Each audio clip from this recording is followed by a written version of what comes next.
Good morning, everyone. I am actually in California, so it is bright and early my time, 7 a.m., but happy to be here with you all today. Let me share my screen and get you all, get this started.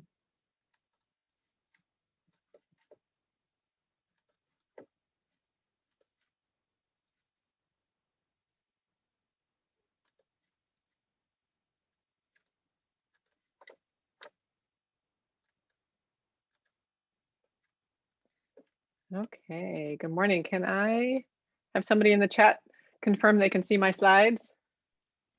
That would be super helpful. Looks good, Karen. Great, thanks, Chris. Okay. So before we get started, as Rachel mentioned, my name is Karen Parolek. I am a principal and co-founder of Opticos Design. And we have the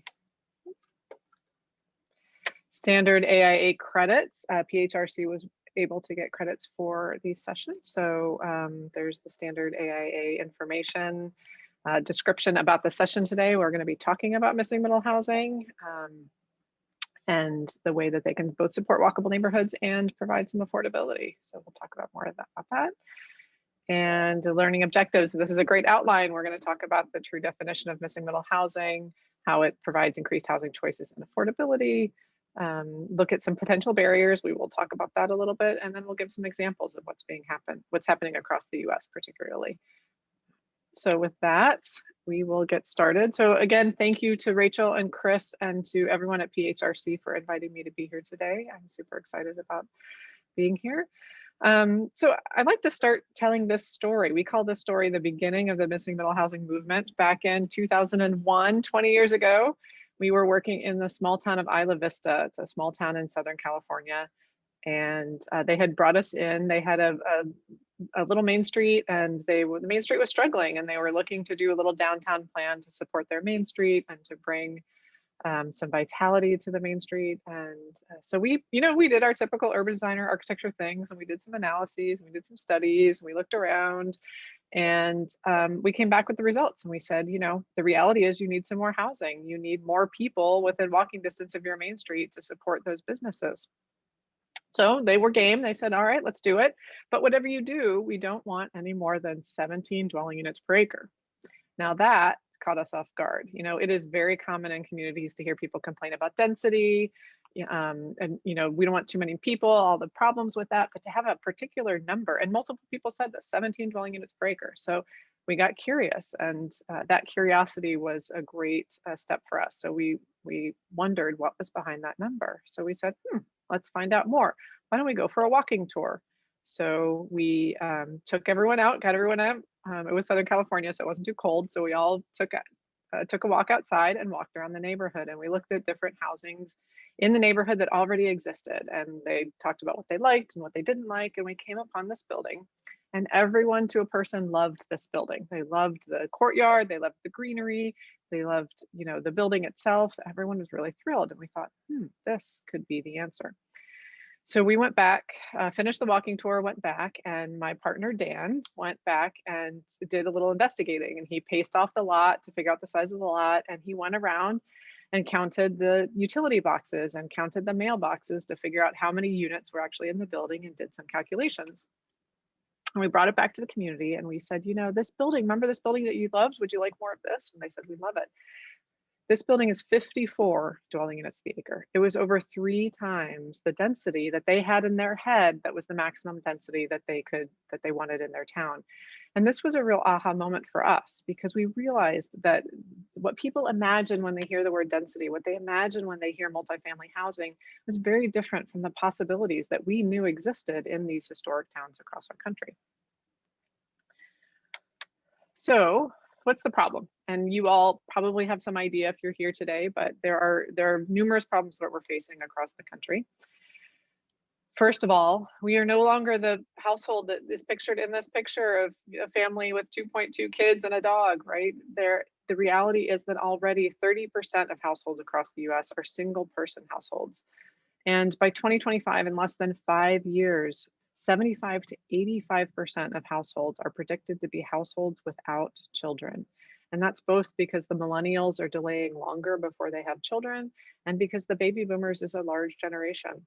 And if you think about what the product of a detached single family home was designed for, it was primarily designed for families with children, with a large yard for the children to play in, plenty of room for all the kids to grow in. But it wasn't necessarily designed for households without children. Many people live there, but that wasn't actually the key of that product. By 2030, 1 in 5 Americans will be over 65. And the changing demographics also over the next 45 years, Latinos will account for 60% of the nation's population growth. And when we think about the way different families live, many Latino families and families from all over the world actually live in multi-generational households, and where the grandparents are living with the parents and the children. And again, detached single family homes are not the ideal product for that type of household. So lots of varying household demographics. In addition, more and more people are wanting to live in walkable neighborhoods. Over 56% of millennials and over 46% of baby boomers want to live in walkable neighborhoods. They want to be able to walk to get a cup of coffee, walk to dinner, walk to see a movie, all of those things when the pandemic ends. And what we are learning through this pandemic is that community matters, and the ability to get together outside and to be part of community is really important.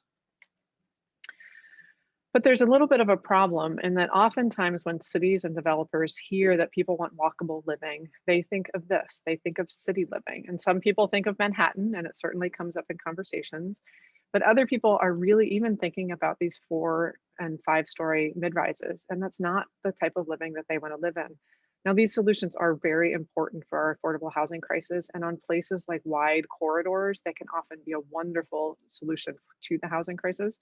But it's not what a lot of people are thinking about when they think about walkable living. And this is what people are often afraid of when you say we want to bring more density. The reality is a lot of people are looking for neighborhood living. What they want are 2.5 story neighborhoods with tree-lined streets with a little shop to walk to and places where they can ride their bikes. You see the bikes all, up against the trees. They need a little more bike parking there. This type of walkable neighborhood living is what people are not talking about enough.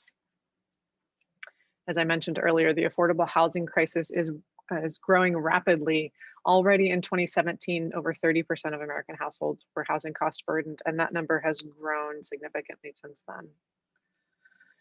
And this affordability household crisis impacts Black households more. One of the typical ways for a family to build wealth is with the purchase of a home. And due to discriminatory housing policies such as redlining, race-based zoning, and discriminatory lending practices, which still happen today, too few Black opportunities have had that opportunity to buy a home or buy a home in an area that's appreciated.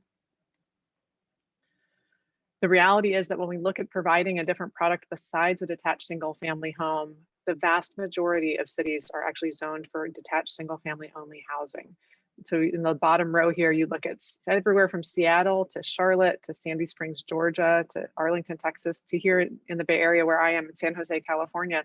Over 80% of our cities are zoned for detached single family housing.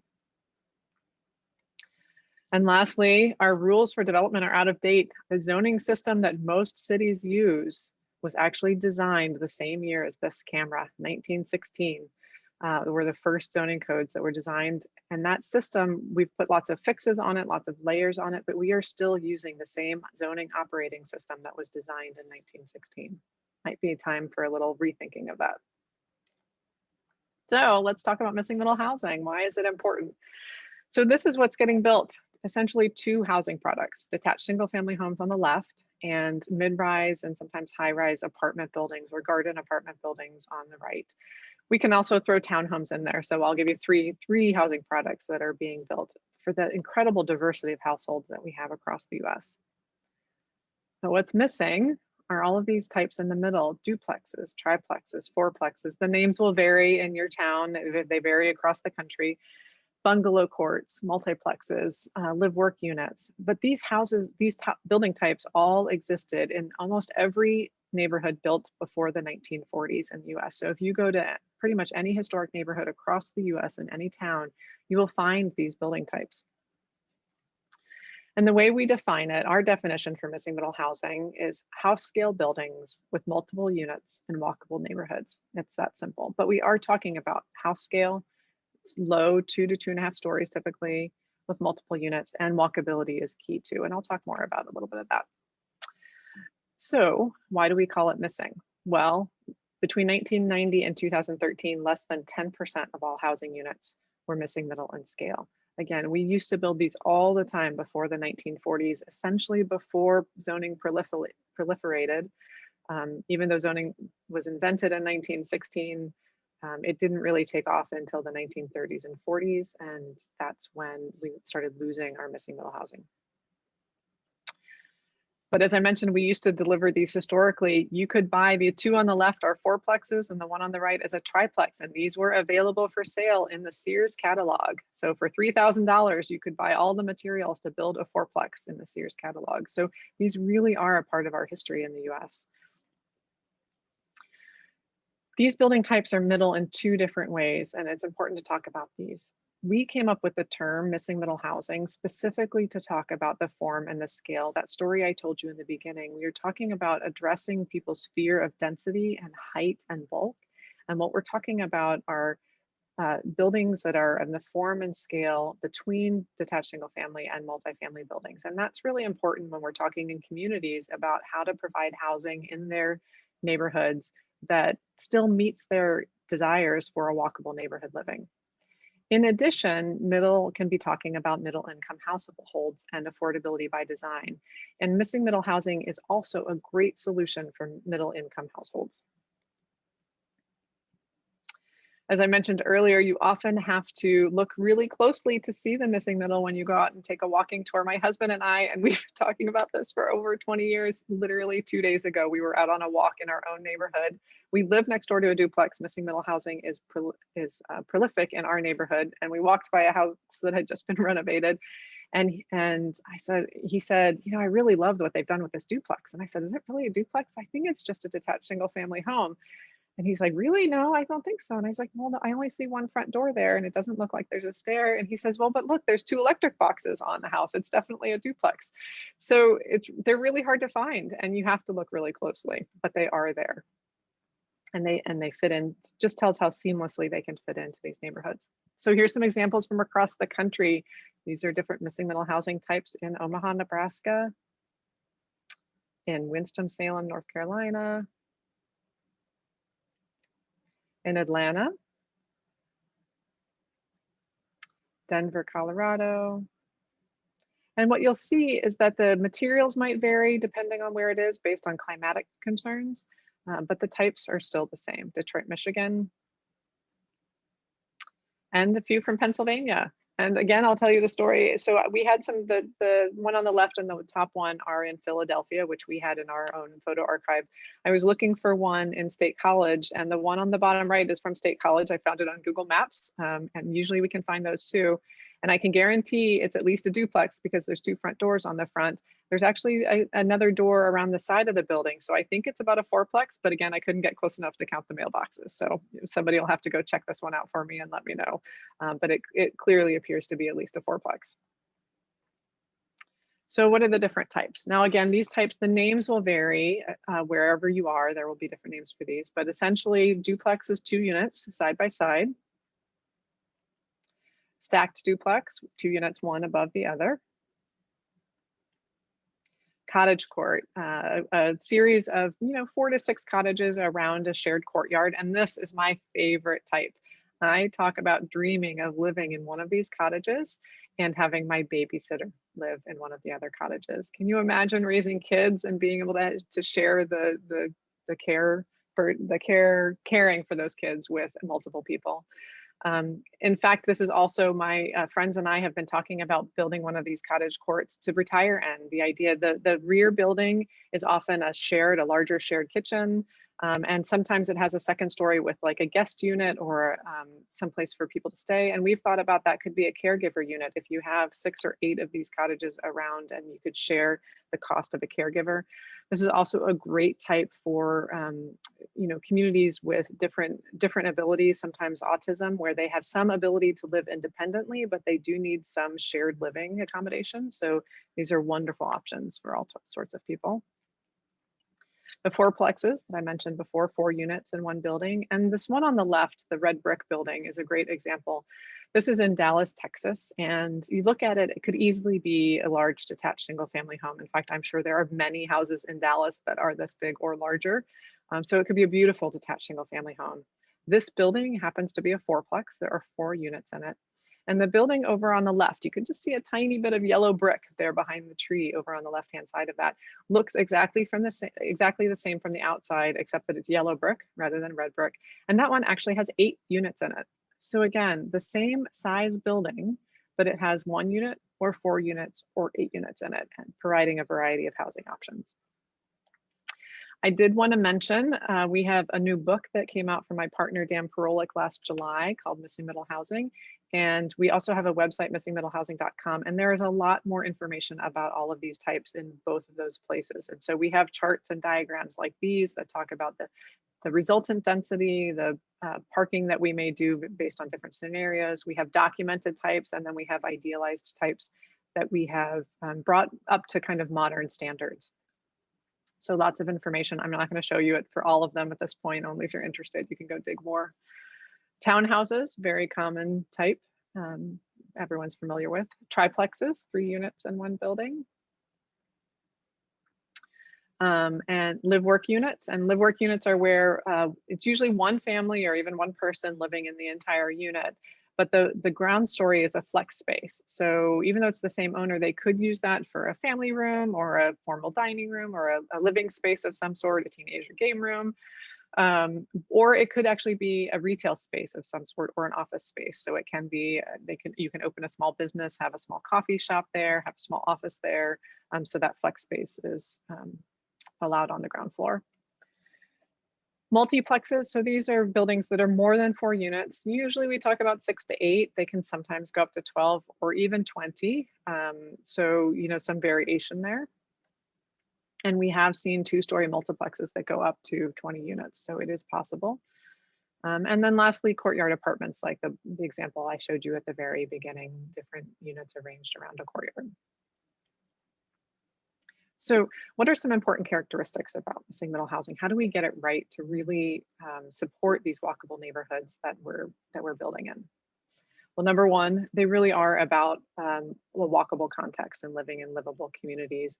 This is what millennials are asking for. It's what baby boomers are asking for. And it's really what it's about. It's about supporting that you have enough housing within walking distance of retail and schools and shops to be able to support a walkable community.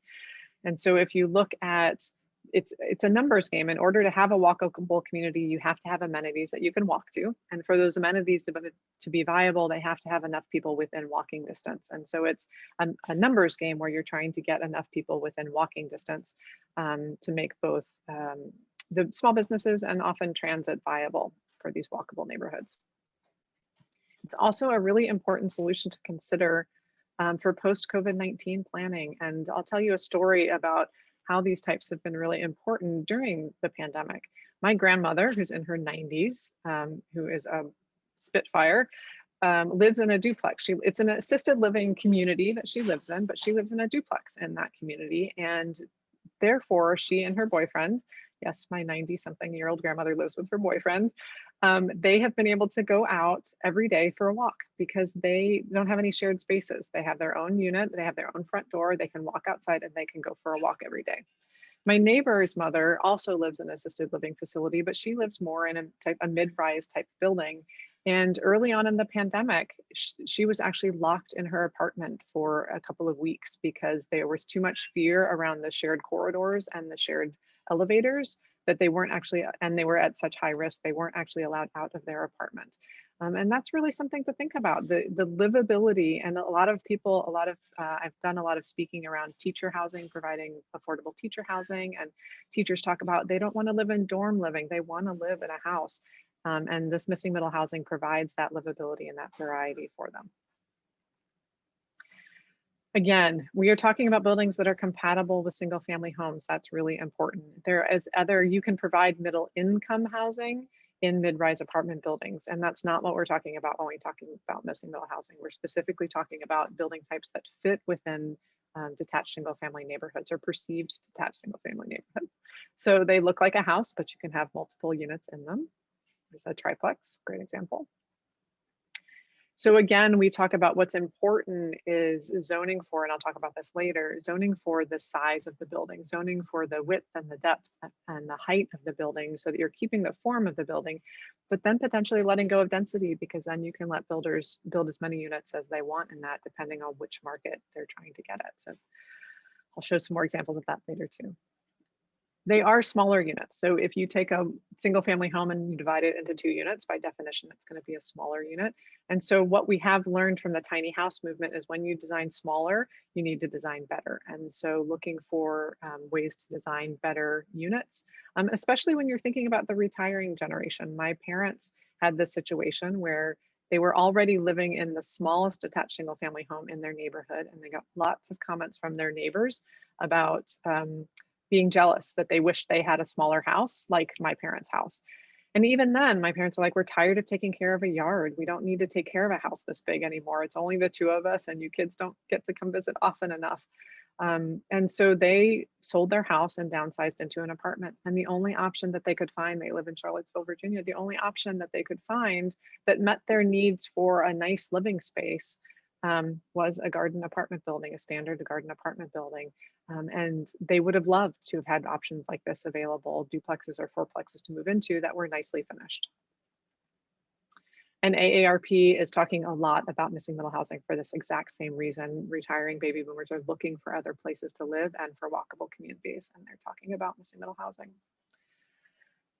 So again, when we talk about missing middle housing, we're talking about a walkable context, and that also means less parking, and for 2 different reasons. One, when you're living in a walkable neighborhood, you don't need as much parking because you're able to walk to meet a lot of your needs. I live in a walkable community. My family of 4, including my 18-year-old daughter, we only have 1 car, and we've only ever had 1 car living here for over 20 years because we can meet, the kids can get to school on bike, or my daughter takes the city bus to school.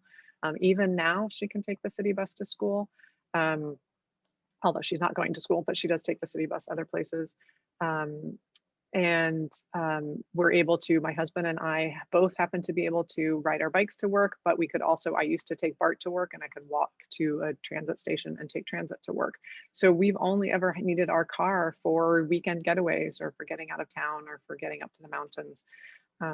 So it really is possible. In addition, again, this math is really important. It's about having enough people within walking distance to have some place to walk to and to make those viable. And every time you require more parking, you're spreading out again. You're forcing more land to be used for parking rather than to be used for housing.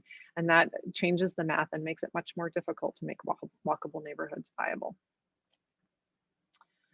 People are looking for a strong sense of community. That is part of looking for a walkable neighborhood, where you meet your neighbors when you're out walking around and you're outside seeing people. So this sense of community is really important and part of what people are looking for, and it's important to remember. And then lastly, I'll talk about affordability. It's a lot of talking for 7 in the morning, excuse me. So one of the ways that we talk about affordability is that these building types were always about affordability. These are some duplexes that were in Chicago, and they were called the Workingman's Palace. The reason was that often what happened was immigrants came to the US and they were all renters when they first came.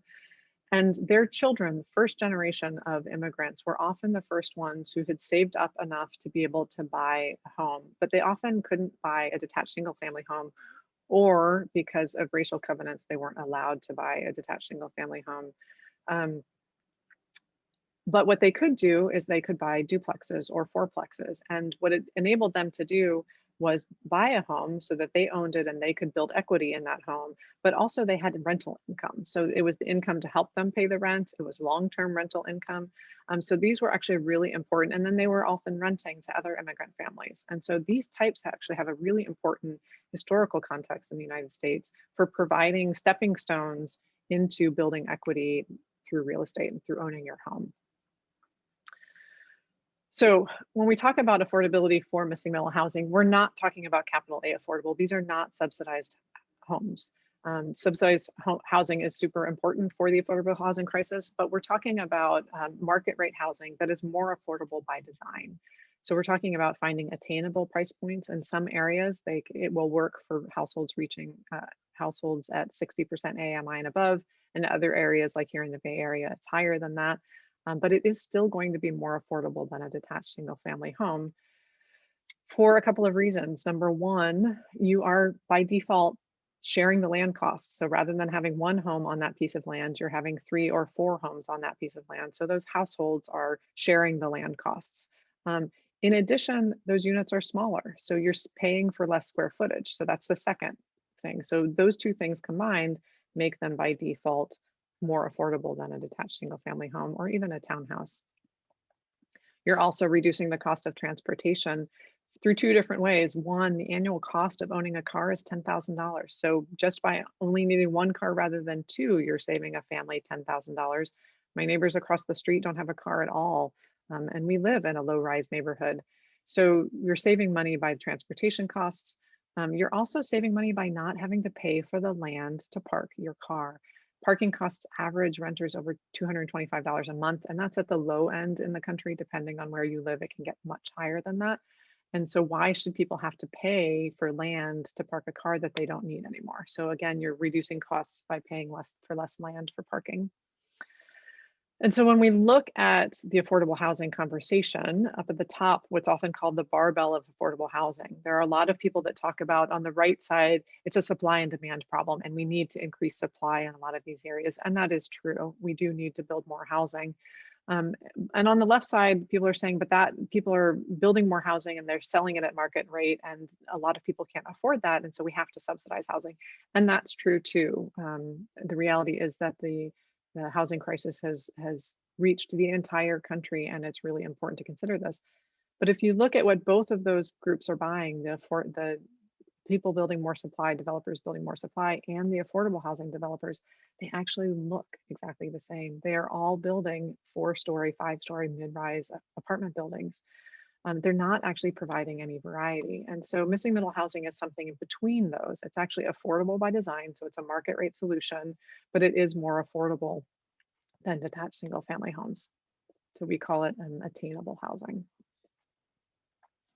So excuse me, I'm going to talk a little bit about the barriers because there are some, and we need to acknowledge them and talk about them in order to remove them. But then I'm going to get to some success stories, both on the municipal side and on the private developer side. So planning and zoning is definitely a barrier to designing missing middle housing. There are lack of zoning districts that enable missing middle housing detached single family homes. The large percentage of our towns that are zoned for single family only do not allow missing middle housing, so it doesn't work there. The other option is to build in multifamily zones, single family or multifamily zones. So in multifamily zones, they're allowed, but typically the zoning for multifamily zones allows mid-rise apartment buildings. And if a developer owns a piece of property and they can build a mid-rise apartment building, it doesn't make any economic sense to then build missing middle housing to build something low-rise, nor does that type of housing typically fit in a multifamily zone. So there's no zones where it really makes sense currently to build missing middle housing in many towns. And third one is ineffective mapping, that it's often, again, the wrong location for density of those multifamily zones, often for, honestly, quite frankly, just nefarious reasons. They put the multifamily zones along the big wide corridors, along the big transportation corridors, not in the nice neighborhoods where a lot of people really want to live. Again, a second, density-based planning and zoning actually discourages smaller units. And I have another slide in just a second that I'll talk more about that. Actually, I'll talk about it in here. So number one, the metrics are wrong. So this diagram on the right is from a study that we do that looks at missing middle housing. And across the middle, you'll see listed for each column on the chart is a different missing middle housing type. And then in the green bars, it's showing the range of densities for those housing types. And then the dotted lines are each of the allowed density by the zones in this particular town that we were studying. And so you can see in this town, duplexes are allowed in most of the zone, in all of the zones at some sort of duplexes. Fourplexes are allowed, some of fourplexes are allowed in a little bit of the third zone. Some cottage courts are allowed in a little bit of the third zone. but the vast majority of missing middle housing would not be allowed in any of their zones because their density, their density is too low. In addition, minimum lot sizes are often too large. Minimum lot size goes up based on the number of units, and the setbacks are too large. So we need to dial these back down. And so as I was mentioning the density, so this, if you take the same building of same form building and you build 1 unit in it, it's 7 dwelling units per acre. If you build 2 units, it's 14 dwelling units per acre. And if you put 8 units in it, it's almost 56 dwelling units per acre.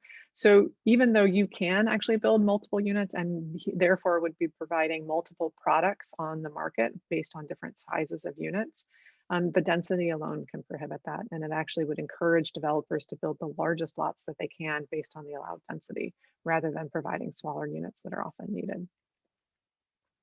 The parking requirements that I mentioned earlier. So a little bit of levity, but it's true. For every parking spot that you provide, you actually could provide it's enough space for a home. And so we're not going to be building these here anytime soon, I don't think, but it's interesting to think about.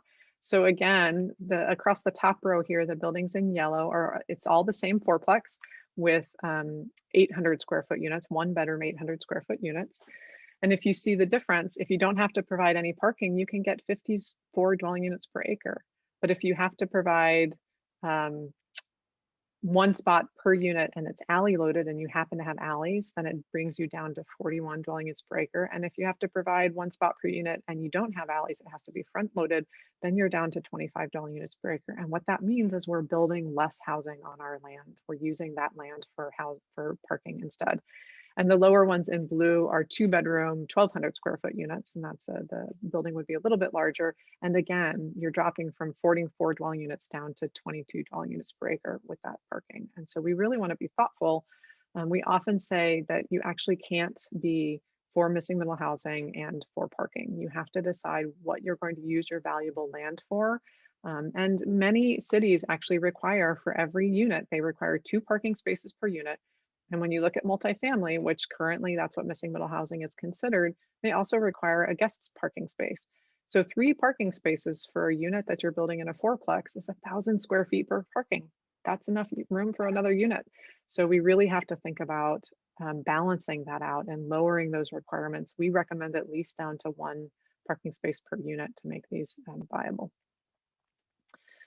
The impact fees also make these less viable. This was a project that we designed in Northern California and outside of the Bay Area, but in Northern California. And the project started, the developer was interested in building units that were 750 square feet. He was looking at retirees that wanted smaller units. And so we were looking at 750 square units per less. But the impact fees that the town charged were $60,000 per unit. And that alone, every time he added a unit, he had to pay $60,000, boom, off the bat, made 750 square foot units infeasible. And so the units grew and he ended up having to build 1,500 to 2,000 square foot units, which is not what he was looking for and not necessarily what the market was looking for. And lastly, there is community opposition to building more density. And so that's where we are really careful about how we talk about this housing, and we move away from using terms like density, upzoning, multifamily, because of what people think of when they think of those things. And instead we try to talk about, show pictures, show the types of communities that we're talking about, personalize the stories about who's living here, talk about where are you going to live when you don't want to take care of that home anymore, that you want to live in your community, you want to stay in the community with your neighbors and friends, but you don't want to take care of that house anymore. So where are you going to live? And in your town, if you have an affordable housing crisis, where are your kids going to live when they finally move out of your house? So these are important stories to talk about and how we talk with communities to respond to their concerns, which are valid, and still find ways to provide more housing and more housing products. So let's talk about some successes. I'll talk about public sector first and what's happening. So one is communities are talking about reframing housing and talking about missing middle housing the way I was just talking about. That's really important. Having walking tours, that's my partner Dan Parolek in the center there giving this walking tour, and going out in the neighborhood and looking at examples and answering people's questions and answering concerns to build a foundation for how these housing types are really part of our cherished neighborhoods. Documenting existing examples, showing people so that they can see, oh yeah, I know that. I pass by that building all the time. I love that building. It really reinforces that we're not talking about density in the way they envision density in their head, but we're talking about these wonderful neighborhoods. Cities are looking at where is the best place to apply missing middle housing. Does it make sense to broadly apply it across the entire town, or to have more targeted interventions? So doing small individual lot infill, a lot of the pre-1940s neighborhoods that are already walkable already have this. And the infill in those neighborhoods, it makes total sense to allow missing middle housing. Along secondary corridors, a lot of cities have miles of corridors that are commercial uses only, but it traps them in states of disinvestment because there isn't that much commercial that's viable yet. And so using those corridors and doing some of the larger missing middle housing types, you can sometimes do multiplexes and triplexes that are 3 and 4 stories if you want to. You don't have to allow that, but it is possible. This is a great example of transitioning from a corridor into a low-rise neighborhood. And so up at the top of this image is a higher intensity corridor where building mid-rise apartment buildings makes sense. And it's a great way to provide more housing.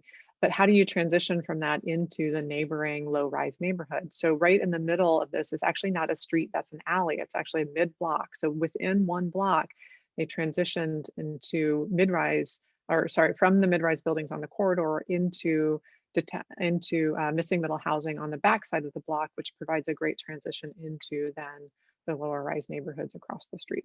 So using missing middle housing types for these transitions. And the same thing can happen if you're redeveloping grayfield sites, some of the old malls, both strip malls and larger internal malls that are being redeveloped, and you're providing some higher intensity housing. Missing middle housing can be a great transition into the neighboring neighboring neighborhoods. And then single family neighborhoods, and examples of these types actually do exist in many of these neighborhoods. And so integrating missing middle housing types, it doesn't present a dramatic change in form or in scale to those buildings, into those neighborhoods. Cities are looking at changing their plans and their policies and their zoning. So some cities are doing zoning, what we call zoning hacks, zoning fixes. And here's an example. I'm not going to go through all of these. You can find more in the book and on the website, but things like just increasing allowed density, increasing allowed heights to 2.5 stories, reducing minimum lot size. So you can go through and do some of these targeted zoning fixes. You can also do a scan. We do what we call a missing middle scan to look at different areas. So here's one we've done where we looked at different areas, and each of those kind of circles you can start to see, they might be small on your screen, but hopefully you can see, are essentially a 1/4 mile walking radius. So those are walkable neighborhoods within walking distance of community centers, and targeting some of these fixes, zoning fixes in those areas is what we often talk about. Then we'll do an analysis for what's allowed currently in those zones and look at what's needed. Looking at the existing zoning, so each column here is a different zone, and then each row is a different standard. So from lot size, minimum lot size to lot coverage, and then the green dot means that standard would allow missing middle housing in that zone, and the red dot means that that standard is blocking missing middle housing zone. So looking at really what is actually blocking housing from being built. And part of the way we do that is by cities can look at the maximum building envelope on the left, what's actually technically what the zoning creates as the maximum building envelope. In the middle, looking at, yeah, but reality by the time you add parking, what's actually allowed. So if you add parking and you look at FAR and you look at all the requirements, what's actually feasible on that lot. And then on the right side, then they start to look at, well, what is it that we want and how can we reverse engineer the zoning to allow that?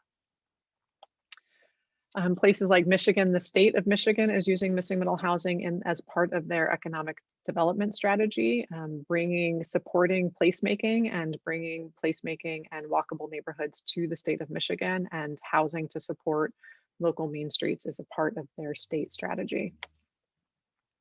And then towns are rewriting their zoning to actually embed these allowed types. So rather than doing hacks that just get rid of barriers, they're actually rewriting their zoning using a new zoning system, not the 1916 zoning system, but using form-based codes to rewrite their zoning and to actually specifically allow different building types, missing middle housing types within different zones, and different types can have, like the cottage court can have different regulations around it, around the courtyard itself. And so this way you can actually do some targeted zoning by type if you're interested in doing that.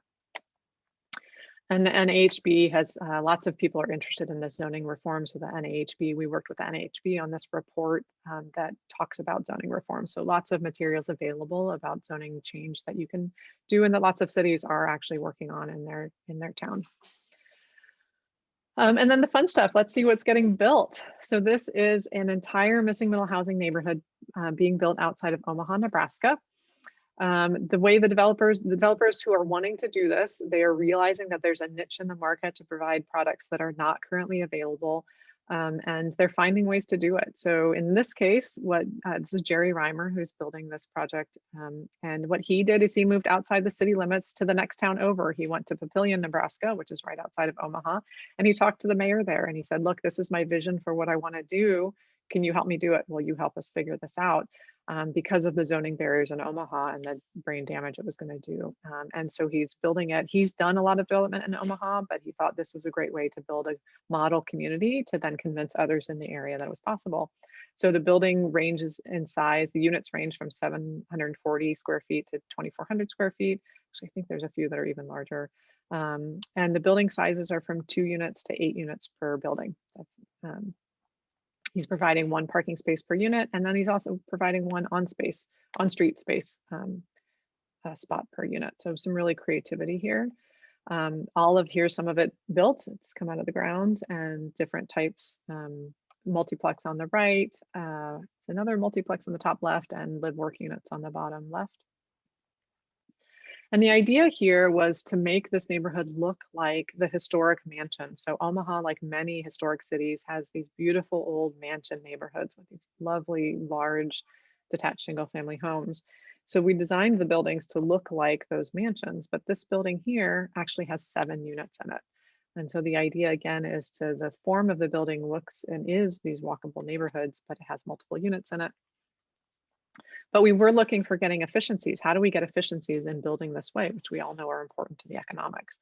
So one way we get efficiency is by not providing off-street parking. That actually saves a lot of money and land cost. 2, what we did is instead of getting efficiencies in the building, so creating the same building over and over again, we got efficiencies in the units. And so on the left side, the color-coded are different units, and then they're mixed and matched within buildings in different ways to create a block of different building types. So the block itself has different shaped buildings to create interest in the neighborhood, but the units themselves are actually replicable. So the idea is that we're creating a neighborhood rather than a project, and creating diversity and interest and a lovely place to live. And it has a mix of price points. So this is a really important example. So on the left, this building on the left is renting for $3,000 a month. It is a building because it's a live work unit, and the unit on the right is renting for $1,000 a month. And so people of different incomes are able to live in the same neighborhood.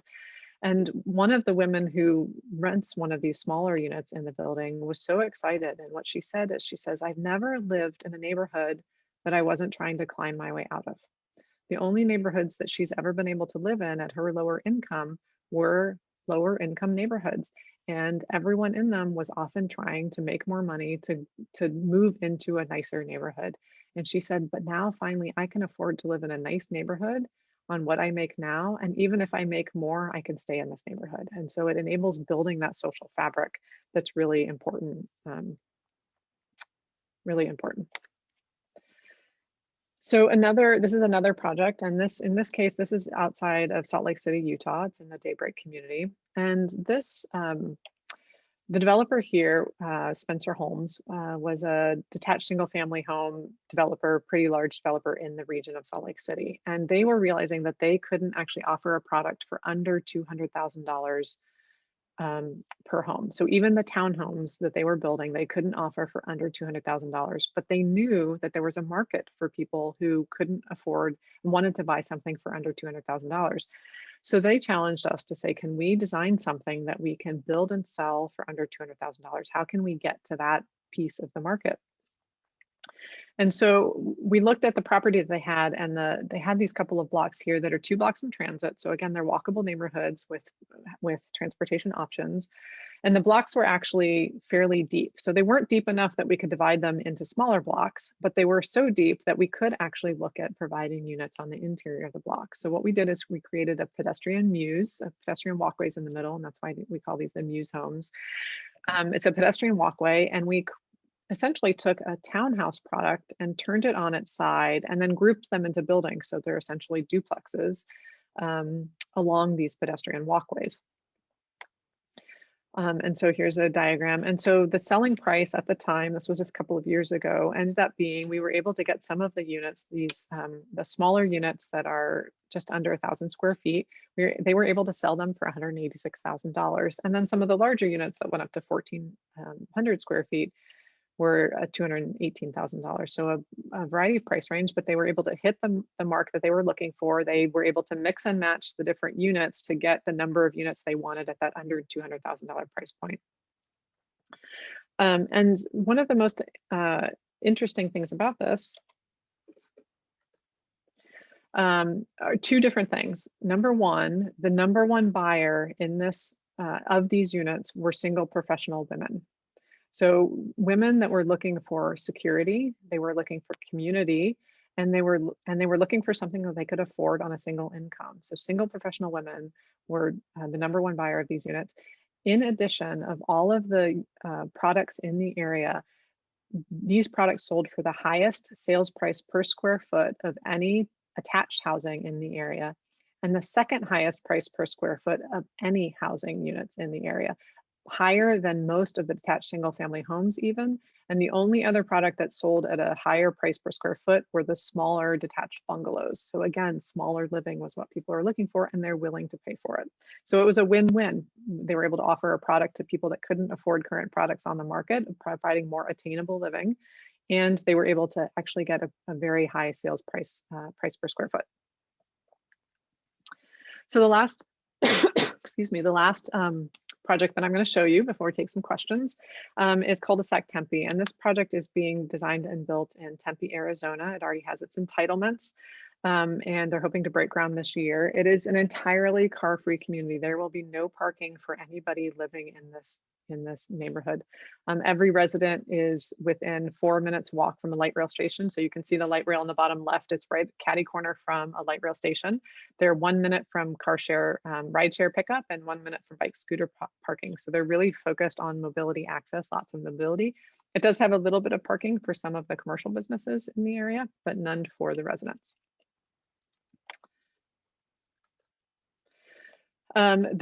Some information about it, the units range from 680 to 1,180 square feet per unit, no parking spaces. But what it is it's a mix. The units are all between 3 units per building and 6 units per building. And what you can see is that they're all arranged in different ways around courtyards. So it creates a really lovely environment to live in. So it's courtyard living, and we're able to use the land to provide courtyards for people to hang out in and be in community together, rather than using that land for parking lots. The 4 different building types, again, talking about efficiencies. In this case, we got some efficiencies by actually the buildings themselves. The one on the left is 3 units and the one on the right is 6 units. But then on the diagram on the left, all of the blue ones are the same building, but they're just turned and twisted around these different courtyards. And so the buildings are replicated, and they get the efficiencies through replicating the buildings, but by creating a really interesting environment. And again, when we're talking about walkability, you notice a lot more when you're walking around a neighborhood. So this variety that I keep talking about is really important.